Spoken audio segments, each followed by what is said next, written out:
यानी CD। मैं लिख भी देता हूं ताकि आप लोगों को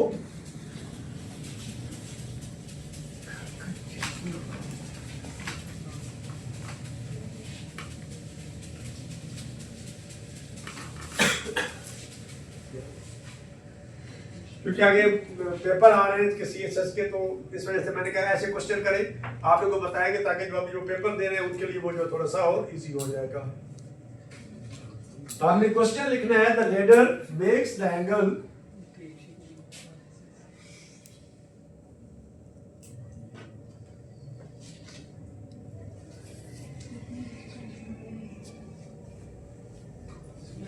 LADDER लेडर यानी CD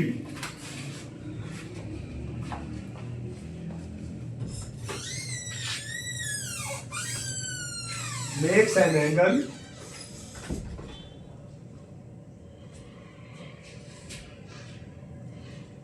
is 60 degree with the ground.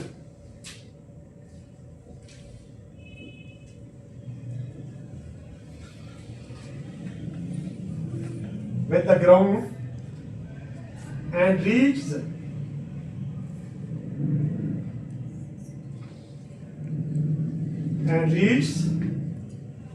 a wall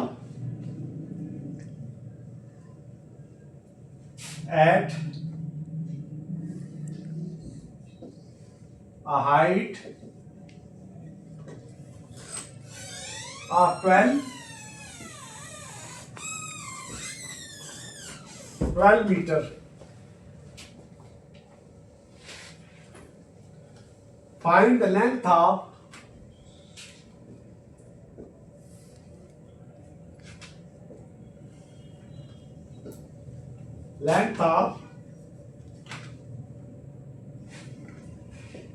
the ladder. अब आप देखें क्वेश्चन हमारा जो स्टेटमेंट ये बताएगी कि एक दीवार है, एक वॉल है, और उस वॉल के ऊपर ये हमारे पास फॉर एग्जांपल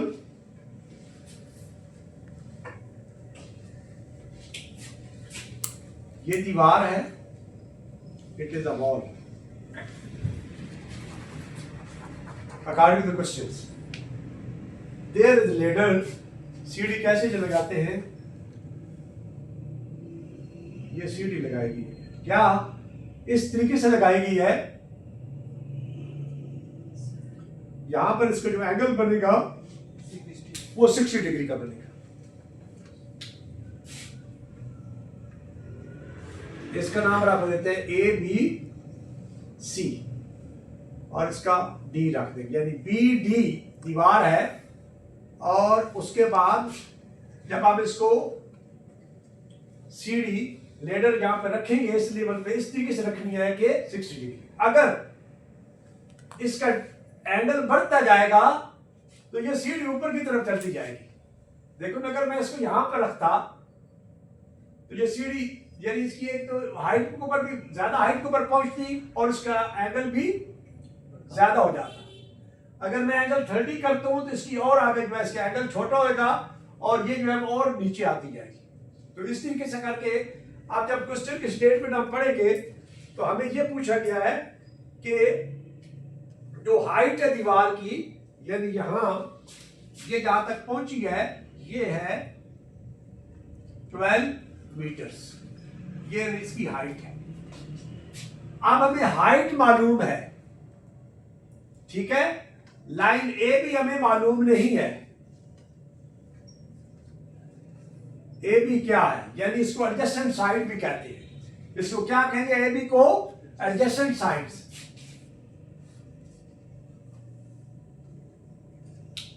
एडजेसेंट साइड, इसको हम हाइट को परपेंडिकुलर भी कहेंगे, हाइपोटेन्यूज भी कहेंगे। अब ये है कि अब हमें हाइट मालूम है, ये भी मालूम नहीं है,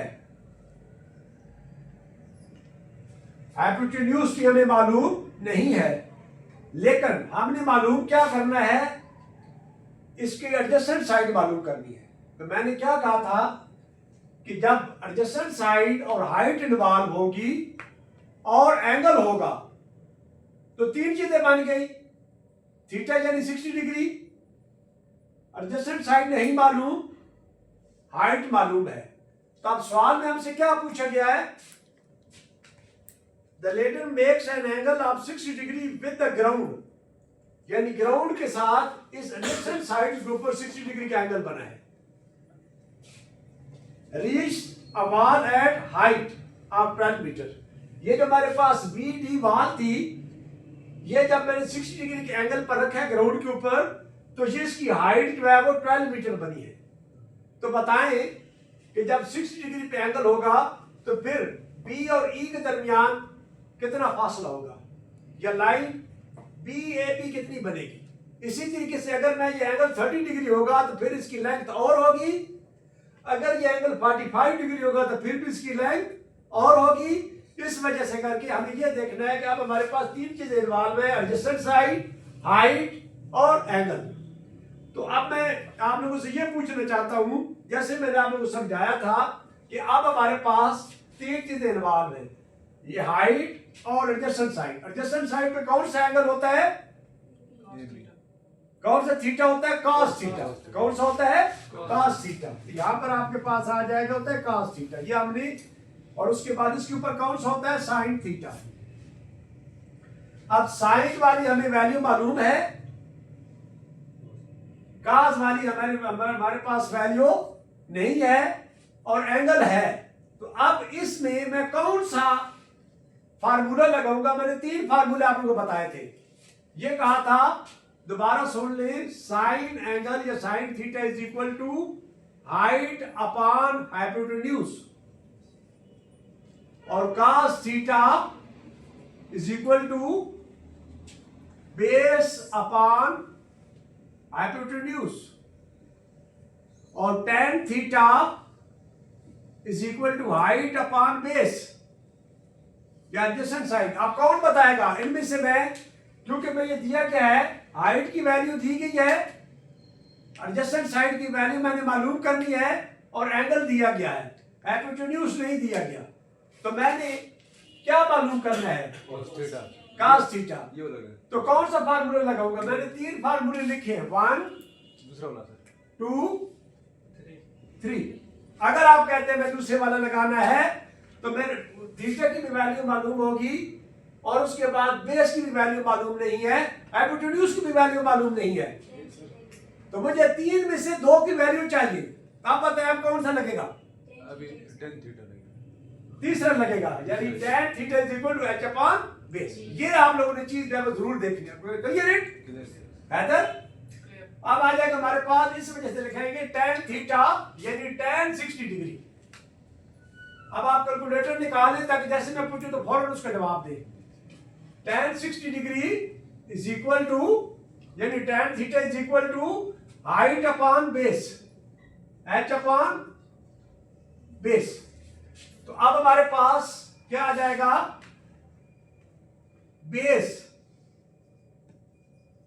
यानी बेस के ऊपर क्या, ए बी की जो साइन है is equal to cross multiplication करेंगे तो क्या आ जाएगा हमारे पास। इसमें भी हमने देखना है, क्योंकि मैंने बेस मालूम करना है, तो h इधर आ जाएगा, h अपॉन बेस, तो हाइट अपॉन बेस। तब हाइट की वैल्यू क्या है, 12। तो ये आ जाएगा हमारे पास 12 अपॉन बेस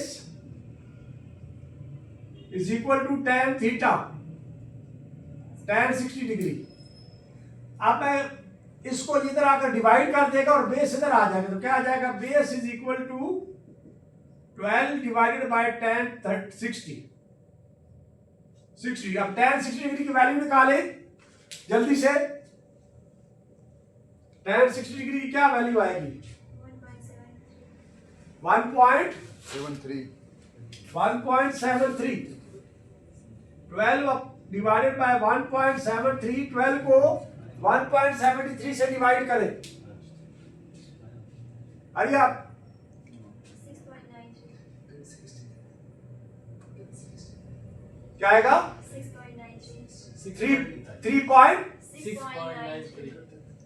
6.93 6.93 यानी ये अब आपके पास इस बेस की यानी ए बी की लाइन साइड जो है वो आपके पास 6.93 आ जाएगा। 6.93 सेंटीमीटर। क्लियर है? तो ये चीज आप लोगों ने जब भी मालूम करनी हो तो इस तरीके से आप लोग मालूम करेंगे। अब एक क्वेश्चन आप लोग लिखें